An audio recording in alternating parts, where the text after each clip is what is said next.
I am Coach Eric Twiggs, and today we are going to talk about how to put more butts in seats. Let's get to work. As I think about this idea of putting more butts in seats, I'm reminded of something that happened to a friend of mine named Paul. Paul is the gentleman with his arms folded. Paul was driving one day and he gets stopped on this routine traffic stop. The officer pulls him over, runs his license and registration and says, "Paul, you got $3,500 in outstanding warrants." To which Paul replies, "Look, man, I don't know what to tell you. I don't have the money. Not sure what we need to do here." "Okay, Paul, you can tell it to the judge. You have a court date on May the 22nd. So Paul meets with his attorney the day before on May the 21st. He sits down with his attorney. The two of them sit down. Before the attorney could get a word out, Paul says, "Look, man, I don't know what to tell you. I don't have the money. Not sure what we need to do here." The attorney replies, "All right, Paul, I hear what you're saying. You can tell that to the judge on your court date tomorrow." They get to court. The day of reckoning is May the 22nd. Paul approaches the bench and he talks to the judge. Before the judge could get a word out, he says, "Look, man, I don't know what to tell you. I don't have the money. Not sure what we need to do here." To which the judge replies, "Okay, Paul, I understand that, but just to let you know, the $3,500 in outstanding warrants carries with it a minimum penalty of 6 months in the penitentiary." Paul says, "Oh, hey, wait a minute now."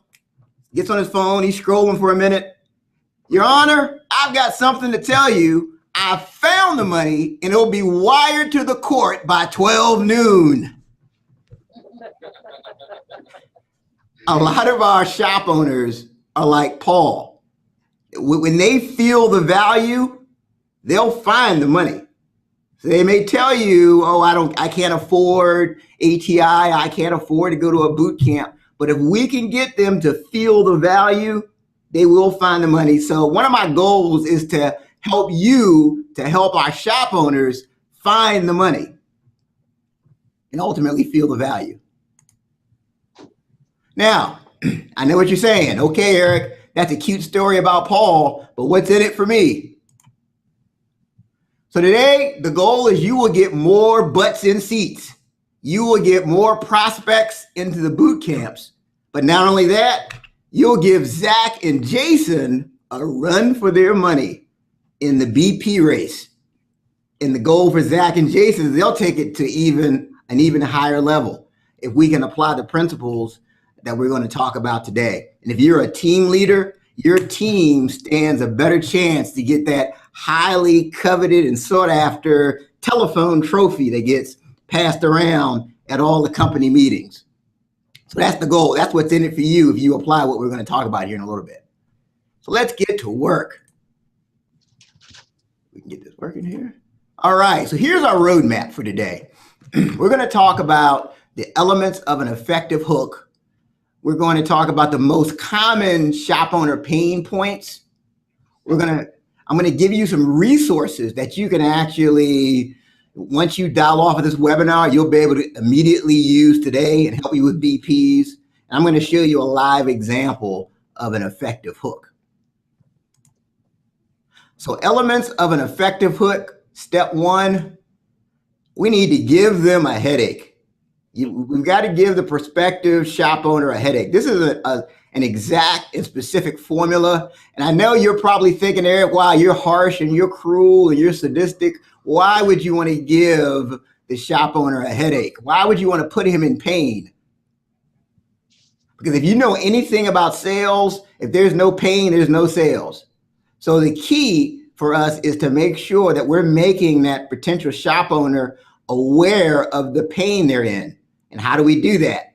We need to make sure we're asking them about it. We need to ask them, what is it that they want? But not only do we need to ask them what they want, we need to ask them, why don't they have it already? Because a lot of them, they don't realize that they're lost without help. They think that, hey, yes, I'm in pain, but I've been doing okay. I've been in pain for so long. But when you ask that question, why don't they have it already? It really brings some things to light. I would say if you're taking notes, I'd write that down. Make sure you're asking that question. And here's a great question to ask. Ask them, what will happen if nothing changes? So that's what's called the default future. We all have a default future. So you can get to your future by design, by having a plan, by making changes, by taking risks, by having a coach and taking specific steps, or you can end up somewhere. So the place you end up because you're afraid to make changes, that's your default future. So the question to ask them is, okay, if you don't make any changes, if you hang out with me, Mr. Shop Owner, and nothing else changes, what's going to happen? Now, in the back of their mind, they may be thinking bankruptcy. They may be thinking, I'll never be able to leave my shop again. So you'll really get those wheels turning by asking that question. That's a critical element to an effective hook. You have to give them a headache. You have to put them in pain. And here are some of the most common pain points. And again, this is just based off of, I've had over 28,000 coaching sessions. I've been doing this every day for just about 8 years. And here are the common pain points. You definitely want to take note of this. Cash flow. Cash is a huge pain. And many of the shop owners on the other side of the phone, they don't know how they're going to make payroll. They don't know how they're going to pay their people. They don't know how they're going to tell that person that they can't pay them. They may have to go to their credit card to pay them. They may have to tap that line of credit that's almost at its limit. So cash is a tremendous pain point that we need to be aware of. The other thing is car count. They don't have enough cars. They don't have the right cars. The cars they have, all they want to do is get the least expensive option. So car count is a huge pain point that's on the shop owner's mind. People is this people issue, especially finding and hiring good technicians. That's a tremendous issue. So if on the people question, a good question to ask there is, so who is your best technician? Oh yeah, that's Larry. Larry's great. He's been with me for 18 years. Well, what happens if Larry gave you notice tomorrow? How long would it take you to have a qualified replacement? You would hear silence. He would feel very uncomfortable. But again, we have to bring this pain to their awareness. Time is a critical issue, and please don't underestimate the value of time. Many of these shop owners, they want freedom. And Patty was telling me a story. She probably shared it with you. There was this shop owner whose wife is constantly taking their son to his little Johnny to his soccer games. Well, what happens is when she goes to Johnny's soccer games, all the men are asking her out on dates. They're hitting on her. Why is that, you ask? That's because many of them think she's a single mother. The reason they think that she's a single mother is because the shop owner's never there. Why isn't the shop owner there? Because he's stuck at the shop. You have to think about that. If your spouse is constantly getting hit on because you can't make the time, you don't have the time to go to your son's soccer game, that can put you in a painful situation. So these are some critical and common pain points that we all need to be aware of. Now, it's not just enough to make them aware of their pain. We've got to go deeper than that. And we have to use what I've just referred to or coined as the Spice Girls approach. That's right. If you get nothing else out of this webinar, you have to use the Spice Girls approach. Here's what I mean by that. Back in 1996, the Spice Girls had this hit song, Tell Me What You Want, What You Really, Really Want. I won't sing the rest of it because I think this webinar will go south from there, so I'll spare you that. But we have to use the Spice Girls approach, and the takeaways, we need to dig deeper into what they tell us. We want to know what they really, really want, not just say, because they think they want one thing, but in reality, there's some other things underneath the surface, and we won't find out what they are unless we ask the question. So here's how this looks in real life. So for example, they tell you, yeah, my goal is I need to find an A-tech. There's no good techs out here, blah, blah, blah, blah, blah. Your follow-up question could be, how would hiring an A-tech make things better for you? So they can say, well, you know what? I'll be able to, if I find an A-tech, that'll bring me more business and I'll be able to pay off all my debt. So that tells you their real issue is money. The real issue is not finding an A-tech. The real issue is bringing in the money. So then you can adjust your approach to let them know how we can help them to find the money. Or they may say, you know what? I need an A-tech. It would make things better for me because now I can go to Johnny's soccer game and all these men can stop hitting on my wife. So that would tell us that time and freedom is their real issue. Finding a tech is a symptom to a bigger problem. And so now, as you're talking to the shop owner, you know to start talking about time. But from what I'm hearing, a lot of times we think that everybody's money motivated. Money isn't a thing for everybody. Some people, yeah, money is the big issue. But a lot of times it's really about time and it's about freedom. And unless you use this Spice Girls approach, you won't know that that's really what's the issue underneath the surface. So just, again, please don't underestimate the value or the pain that people have as it relates to this whole time issue. I have had shop owners literally cry on the phone several times over the last 8 years because they can't be at their child's event, or I mean they've missed graduations, they're missing things, their marriage is on the brink of divorce because of this time issue. So please don't underestimate that. So we're talking about the elements of an effective hook. So the first element we said was to give them a headache, and we said that we need to make sure we give them a headache by asking them questions about their pain and then digging deeper to find out, you know, how would things be better if they actually got what they wanted. So the next step is to sell them the aspirin. So we said to give them a headache. And the second thing we need to do is we need to actually sell them the aspirin. And here's a news flash. ATI is the aspirin. We are the solution. We are the antidote to the pain that they're feeling. We just need to help them to realize that. And we have to get them to the boot camp so they can really see how we can help to solve their problem. So it's not enough for us just to say, oh yeah, we can help you with that, Mr. Shop Owner. Trust me, take my word for it. I know I'm calling you for the first time, but trust everything I'm saying. No, using social proof and using the articles will really help us to sell them the aspirin and get the shop owner to see that we have the solution to their problem.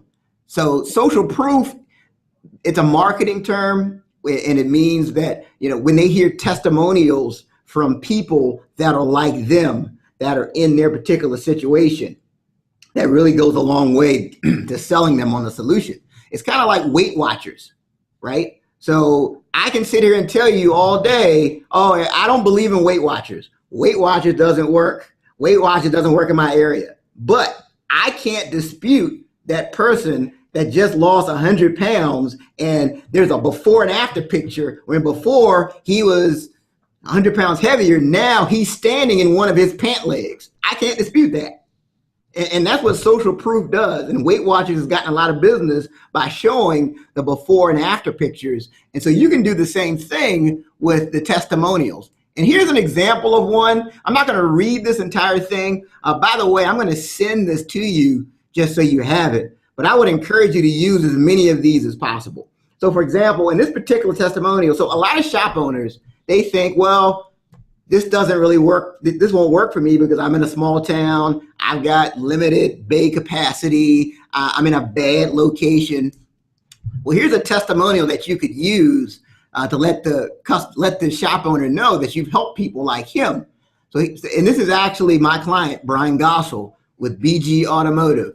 So I opened BG Automotive, starting with my toolbox and a floor jack and 4 jack stands. My staff consisted of just myself and a helper. I thought I was too small to join ATI, and I didn't think I could afford to make that payment each month. We were averaging 11 cars a week and $5,000 per week in sales at that time. So let's fast forward. Now we have a service manager, a service writer, and 4 techs. I'm improving my gross profit dollars by $4,000. And remember, I was doing 5,000 in sales. I'm now doing $45,000 a week in sales. By the way, our shop is 3 blocks off the main road on a dead end street. So that's very powerful because, again, a lot of our shop owners feel like if they're in a bad location, ATI can't work for them. So this is a powerful testimonial to share. And I would encourage you too, on the topic of social proof, to keep these kinds of stories in your back pocket so that you can use at any time. That says, and the more specific you can be, the more credible you'll be. It's one thing to say we've helped people like you, or we help people like you every day, but hey, let me tell you about someone I work with named Brian Gossel. He, just like you, he was in a bad location. Just like you, he had limited bay capacity. Here's the specific things we did for him. So definitely using social proof can help you to convert a lot of these sales. So each coach has a Brian Gossel in their stable that they've helped that went from 0 to hero. And by the way, Brian just closed on a $1.4 million house, to which he paid the down payment just out of his account, just stroked a check. So he went from not being able to pay his people or wondering how he'd pay his people to now he's in a $1.4 million house thanks to the help of ATI. So we need to be telling these stories. These are our before and after pictures. So now we also have articles and blogs that are organized by pain point. And again, forgive me for what I'm about to say. I'm going to sound cruel and sadistic, but I write articles to put the shop owner in pain. That's why I do it. I always start, if you've ever read one of my articles, I usually start with a story of someone that's like them. Because why? Because I want them to put themselves in the story. So my goal after they read the article is for them to really be in pain and say, what do I need to do next to get out of this pain? Oh, here's ATI. ATI is the solution to my pain. So anything you can do to get these articles in, and not just my articles, there's others here at ATI that write articles as well, to get articles in the shop owner's hands, that'll really help, and that'll raise their awareness to the fact that they've got a problem and that they're in pain. So I've organized this by pain point. And here are some good articles. And again, I'm going to send you this presentation so you can actually go back and so if you've got, for example, someone that you've done the Spice Girls approach and you found out that people is their biggest issue, well, here's a great article on hiring that you could send them. It's titled, "Are You Looking for Love in All the Wrong Places?" I have a musical thing going on, Spice Girls looking for love. So the next one for car count, the answer to your car count question. So if they need more cars, that's something that you can send them, and that'll really put them in pain and see that ATI has the solution to their problem. And then this next article or the next pain point on cash flow, we've written an article that's titled "How to Put More Profit in Your Pocket." And then when they finish reading it, they're going to be in pain. And then at the end, I have a hook where I actually offer to send them what's called a profitable pocket checklist. So the point is that they go through the checklist, they realize they're not doing anything that's on the checklist and that they need help. So that's definitely the people that are crying broke. That's a good article to send them. And then they'll ask for the checklist, and that'll get them closer to a boot camp.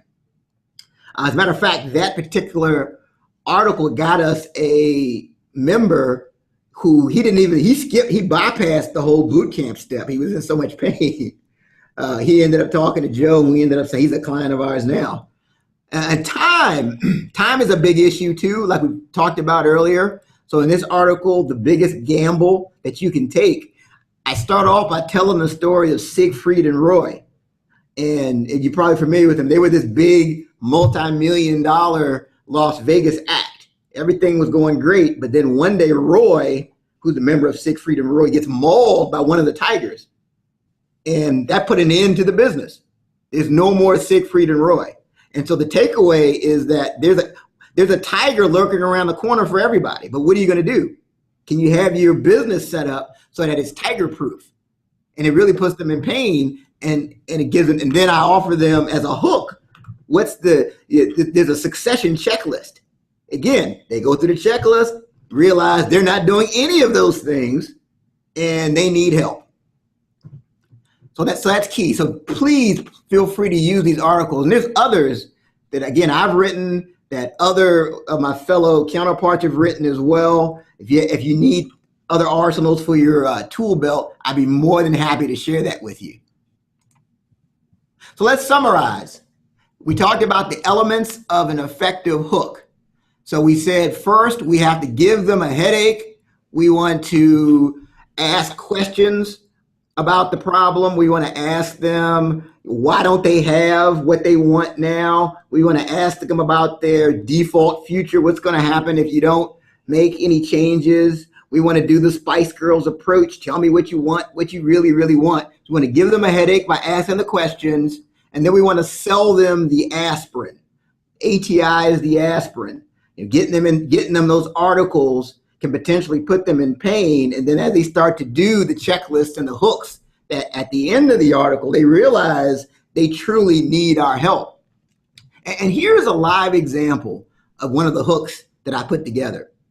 So this was this is the most recent article that's in the ATI newsletter. And I'll give you more details on that a little later.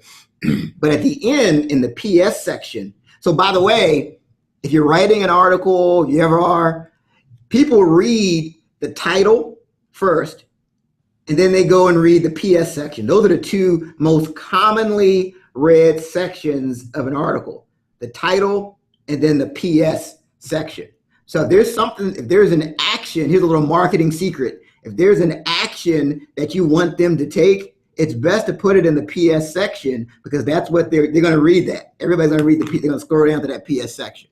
So in the PS section of this article, I said, don't know what to do when you go out to the car with the customer. See, the article was about visiting the car with the customer and how important that is for the service manager when they're trying to sell the estimate and communicate services. So at the end, I said, don't know what to do when you go out to the car with the customer. I'm giving them a headache. And here's the aspirin. Email etwiggs@autotraining.net, and I will send you a visit to the car video that demonstrates the process. So we did a video that Kim Hickey, she did a great job, where she demonstrated exactly what to do when you're out at the car with the customer. So here's the response I got. This is from a gentleman named Mark, who's a prospect, never been to a boot camp. Look at his response. He says, I don't know what to do when I go out to the car with the customer. Please email me the how to visit the car video that demonstrates this process. So he's in pain.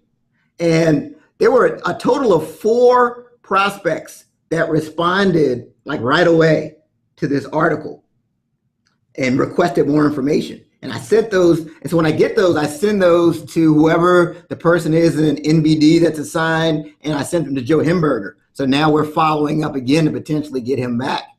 The name of the article, and again, the link is right there, so you have access to it. Feel free to send it out, is The Secret to Increasing Revenue While Lowering Resistance.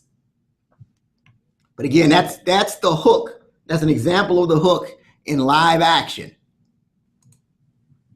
So at this time, before we move forward, I'll open it up to any questions that you might have. What questions do you have for me?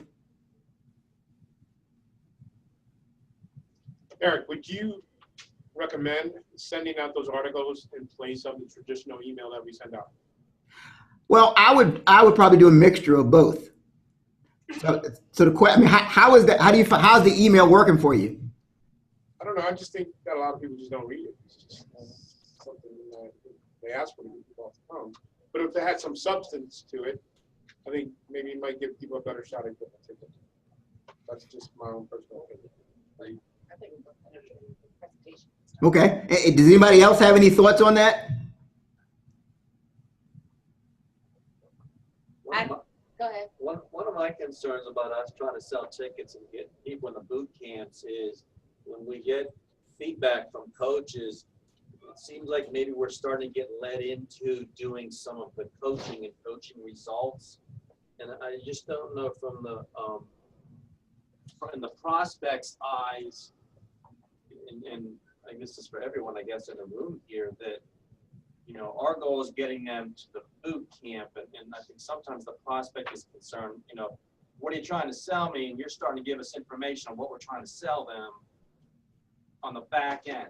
So where's that line kind of drawn, if that question makes any sense? Well, I would say, I mean, the whole point, I don't know that you're necessarily coaching them, but the whole point is you have to bring to their awareness that the pain. That's really what it's all about, to get them to the boot camp, to get people to change. People are motivated, unfortunately, by pain. You know, what's the saying that you know, people don't change until the pain of remaining the same outweighs the pain of making the change. So that's just the human nature.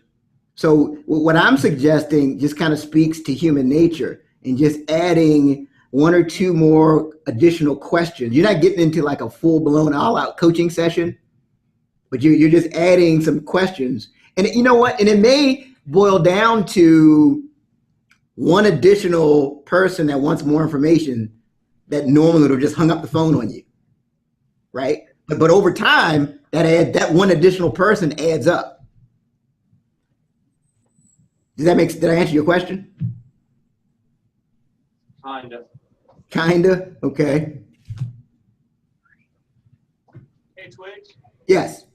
how would you approach, or I guess kind of recommend, like the guys that are Mr. Comfort guys? Everything's good. There's no problems. Every question you ask them, they're just peachy. I was like, can you repeat the question? So how would you approach, or like what type of advice would you give us for guys that are kind of like those Mr. Comfort guys? You ask them a question, everything's good. You got no issues, or else they won't tell you they got any issues. Everything's just good. Everything's peachy. Okay, so the question is, what would I do with the Mr. Comfort? Mm-hmm. So a lot of times the comfort guys are motivated by time. So I would probe into, if something happened and you heaven forbid, you had to leave the shop for 3 months at a time, are you able to do that? And in some cases, they may say, oh, well, yes. Well, maybe they're just not open or ready for us at that time. But a lot of times the guys that are motivated by comfort tend to like to have their time. They like to have, be able to go to Johnny's soccer games. They're not motivated to necessarily be the best shop in the world, the number one shop in America. So that's what I would do. If it's somebody that seemed like they're comfort based, I would ask them questions like that. And many of them, they can't leave their shop. Right. Thanks, man. Thank you. Okay, let's, is there one more question? No more questions. We're good. Are we good? Okay, so I want to talk about key takeaways. We've talked about several different ideas. I just want to hear from the room, what's one thing you can do when we get off of this webinar, based on what we talked about, to help you to put more butts in seats? What's one thing you can do? Dig in more. What's that? Dig in more. Okay. What else? The headache. Give them a headache. Good. What else? One more. Let them know that we're the aspirin to their headache. Right. Let them know that we're the aspirin to their headache. sending them blogs. Please feel free, again, make sure we're using the testimonials where we can show them real live examples. But yeah, definitely those are all key things. And by the way, if you've got any additional questions, I think it was Clark, you may want some additional clarification, you can either email me. I'll be more than happy to talk to you about it in greater length. Or you can just come by my desk. We can talk about it at that time as well. And I'm going to send you the slides so you'll have this information. But please reach out to me, reach out to the other coaches, because we can really help to give you some additional insight to help you to put more butts in seats. Again, it's a process. Don't expect that you'll hang up and then all of a sudden it's going to work 100% of the time. Again, it might be one extra additional inquiry that you get, but over time that just adds up. So as I close, one of my favorite movies of all times was that original Matrix. You know, you had Neo, and you had Morpheus, who was Lawrence Fishburne's character. Neo was played by Keanu Reeves. And in that first Matrix, there was a pivotal point in the picture where Morpheus and Neo, they're having this conversation. And Neo starts to get it. And he says, Morpheus, I now understand. I think I know the path. And here's what Morpheus says to him. Neo, there's a difference between knowing the path and walking the path.